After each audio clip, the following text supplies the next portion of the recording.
सबसे ज़्यादा उनको क्या चीज़ इरिटेट करती थी जिससे वो इस मुल्क के हालात या परेशान थे बहुत ज़्यादा, अगर मैं आपसे पूछूं तो? सबसे ज़्यादा जो उन्हें इरिटेट करती थी कि वो उम्मत मुस्लिमा का अपने आका व मौला से इजहार वफा सीना खोल के ना करना। वो कहते थे कि जब भी हम हुजूर की ज़ात को देखते हैं, इस उनकी दी हुई शरीयत को देखते हैं, तो वो यूरोप की ऐनकों से क्यों देखते हैं। वो कहते थे इस्लाम को इस्लाम के मिजाज के मुताबिक बयान किया जाए, और यही उनकी खासियत थी जो उन्होंने किया, और कौम ने उनको कबूल किया, उम्मत ने उन्हें कबूल किया, और उनकी वो सबसे निखर के आए कि वो उस बात को उसके मिजाज के मुताबिक तशरीह करते थे और लेकर चलते थे। वो कहते थे ये फ़लसफ़ा, ये सारी चीज़ें बाद में है, हुजूर की ज़ात पर पूरी उम्मत की आंख बंद होनी चाहिए, यही कायनात का हमारे लिए महवर और मरकज़ होनी चाहिए। अच्छा, ये उनका बड़ा एक वोकल स्टैंड होता था, वो बिल्कुल परवाह नहीं करते थे। प्रेशर भी हुकूमत के बहुत ज़्यादा पड़ते होंगे, तो उसका आप भी उनके साथ थे, तो ज़ाहिर है आप भी उसको फेस करते होंगे। उस प्रेशर से निकलने के लिए या उस चीज़ को, सिचुएशन को हैंडल करने के लिए क्या करते थे? कोई ख़ास दुआएं सिर्फ मांगते एक थे? लम्बा एक दुआएं मांगते होंगे वो, साफ ज़ाहिर है उनकी दुआएं थीं, सहरगाही तो उनके लिए कमाल था। लेकिन जो दुआ वो अक्सर करते थे ना, कोई भी कितनी बड़ी परेशानी की बात आके बताता था कि हज़रत ये होने वाला है, तो वो कहते थे बच्चे लगते नहीं आ रहा है पंजाबी मतलब, और जलिया छाड़ ये भी कोई गल है, मतलब इससे ज़्यादा वो उस बात को अहमियत नहीं देते थे। बल्कि उनकी महफिल में कोई बुज़दिल बन के आता तो वो दिलेर होके जाता, और कोई भी बुज़दिली वाली बात आती तो वो उसको दिलेर बना के भेजते। फैज़ाबाद में मुझे एक ऐसा फ़ोन आया जिसने मुझे हिला दिया अंदर से। मुझे कहा कि जनाब आपको यूँ कर देंगे, आपको वो कर देंगे। मैं भागता भागता ना उनके खैमे में गया, कोनियाँ धो रहे थे उस टाइम, वज़ू कर रहे थे, कोनियों में पानी डाल रहे थे। तो मुझे देखा और मेरी शक्ल देखी ना, तो पहचान जाते हैं साफ ज़ाहिर आखिर। तो मुझे देखा तो कहने लगे क्या हुआ? मैंने कहा जी ऐसे थे। कहते हैं जलिया ये भी कोई गल है, जदों असीं कहने हुजूर दे नां ते मरण आए बैठे थे, कदों मरना, आज मौका मिल जावे तो उस तो बाद। तो मैं बाहर निकला, मुझे ऐसे लगता था मैं दो आलम से टकरा जाऊंगा। मुझे यकीन जाने, सिर्फ उनकी इतनी सी बात के बाद मुझे ये हौसला मिल गया, ऐसे लगता था दो आलम से टकरा। और कोई भी बात उनकी महफिल में छोटी करता, गिरी हुई करता या बुज़दिली वाली बात करता, उसको दिलेरी की बातें सुनाते, उसको दिलेरी की बातें सुनाते। और वो जो दिलेरी आपने उनकी गुफ्तगू से सुनी है वही दिलेरी है, और जो उनके आपने अमाल से देखा है और उनके काम से देखा है वो दिलेरी। आपकी उन्होंने परवरिश की, पूरा आपको सब कुछ सिखाया, आपने उन्हीं से सारा इल्म सीखा। शेर वो बड़े पढ़ते थे, आपके साथ भी कभी इस तरह की कोई उन्होंने होता था मुकाबला? जी, मेरे साथ एक मैंने अल्लामा इकबाल का शेर पढ़ा, उसके अंदर मैंने इजाफत गलत कर दी। मैंने जानबूझ के गलत कर दी? नहीं, मैं वैसे बोल जी, मेरे इल्म में नहीं थी ये बात। मैंने तो अपने तौर पर मैंने कहा जी मैंने ये शेर याद किया है, तो ये शेर मैंने इजाफत गलत की। रकाबत इल्म इरफां है तो मैंने रकाबत इल्म इरफां कह दिया। तो कहने लगे तिफ़ल तब से शौक़ हम आगोशी है हमें, जब कि तुझे रखता था गहवारा किनार में। कि हमें तब से ये काम आया कि जब तू इतना छोटा सा था ना, ये तो पहले बैठो सीखो।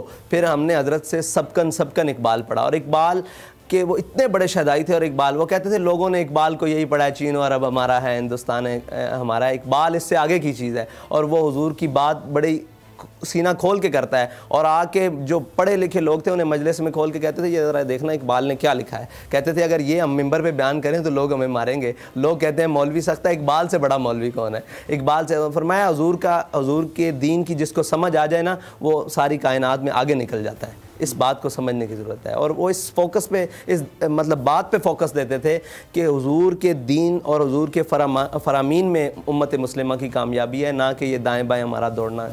अच्छा, आपकी गुफ्तगू से मुझे अभी ये अंदाज़ा हो रहा है कि क्योंकि अगरचे वो बीमार भी थे, आपसे बातें भी करते रहे, लेकिन आपको कुछ अंदाज़ा नहीं था कि ये इस तरह से वो रुखसत होने वाले हैं। फिर ये इतनी बड़ी जमात है, उसकी अब आपके पास उसको आप लीड कर रहे हैं, तो इस चैलेंज के लिए आप तैयार तो नहीं थे। तो फिर हिम्मत और सारा जज्बा कैसे आपने अपने आप को एडजस्ट किया अब इस काम के लिए? मैं 2015 तक बल्कि 16 तक अपने वालिद साहब को अपने बिल्कुल साथ रहा हूँ। मैंने उनकी ड्राइविंग भी की है, सफ़र हज़र भी किया, लेकिन 2016 के बाद उन्होंने मुझे मैदान अमल में पीछे रह के हर काम करने के लिए कहा। मतलब जो भी काम होता, जैसे ऑपरेशनल मामलात हैं जितने भी तहरीक के, वो मुझे कहते इसको कहो ये करे, इसको कहो ये करे, मतलब खुद प्रैक्टिकली कुर्सियां लगाने तक, हर मामला तक। फिर हर मैदान में मुझे उन्होंने आगे रखा।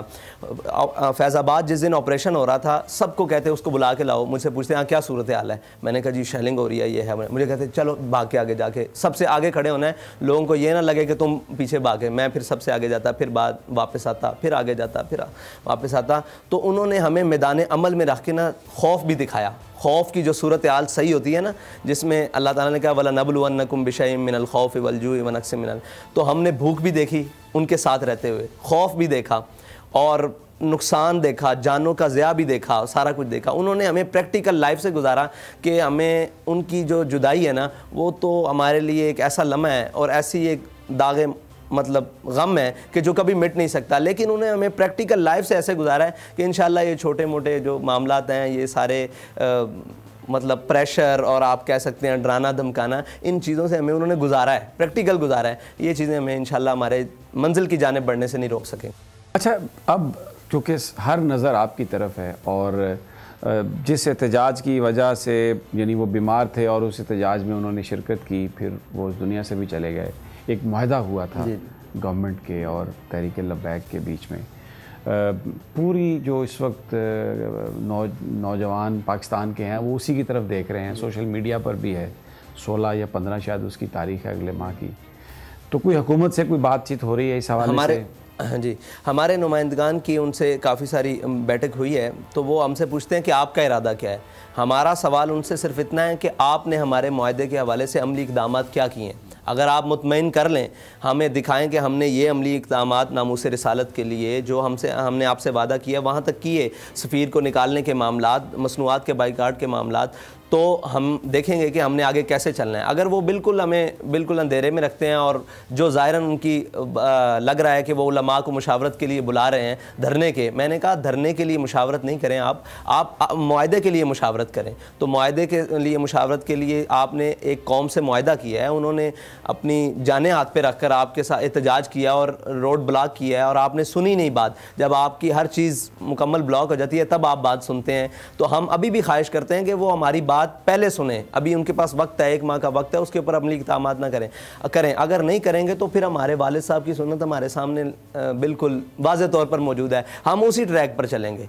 उसके लिए हमें जो भी मतलब कीमत उठानी पड़े वो बिल्कुल है कि मुसलमान के लिए सबसे बड़ी बात यह है कि वो अपने आका मौला सल्लल्लाहु अलैहि वसल्लम के नामे गिरामी पर अपनी जान दे दे। इससे बड़ी कोई नहीं। आप देखें कि एक आलिम हो, एक मजहबी आदमी हो, उसका स्टांस भी नामूस रिसालत पर वही होता है, और एक जिसने कभी मस्जिद की तरफ मुंह भी ना किया वो उसका स्टांस भी एक होता है। क्योंकि अल्लामा इकबाल कह गया कि वो फाका कश जो मौत से डरता नहीं ज़रा, रूह मोहम्मद इसके बदले, ये रूह मोहम्मद है, हुजूर की ज़ात जो है ना, ये रूह मोहम्मद है। इनकी नामूस और ख़त्म नबूवत के ऊपर जो भी कोई मामला होगा ना, ये उम्मत खड़ी होगी, और उम्मत का इकट्ठा होने का सबब भी यही है।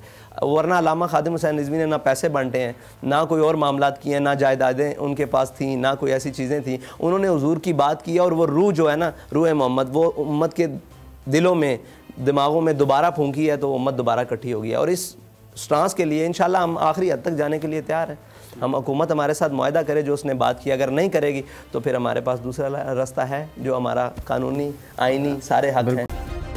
सब्सक्राइब करें और बेल दबाएं ताकि कोई खबर रह न जाए।